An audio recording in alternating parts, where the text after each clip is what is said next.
Tired of spending hours creating videos?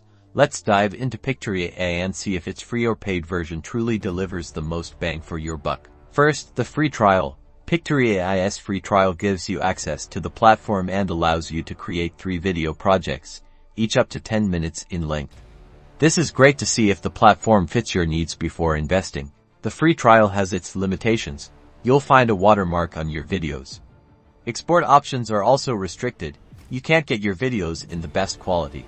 Now, let's talk paid plans. The standard plan, typically geared towards social media marketing, unlocks higher resolution videos, more video projects per month, and no watermarks.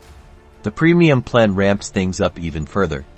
You get things like automatic video highlights, longer videos, and increased storage. The paid plans also give you access to a much larger library of royalty-free music and visuals, which really enhances the production quality of your videos.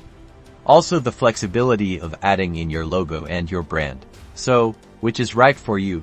If you're just dipping your toes in the water, the free trial is a fantastic way to test drive Pictory AI. However, if you're serious about creating professional, high-quality videos, the paid plans are definitely worth the investment.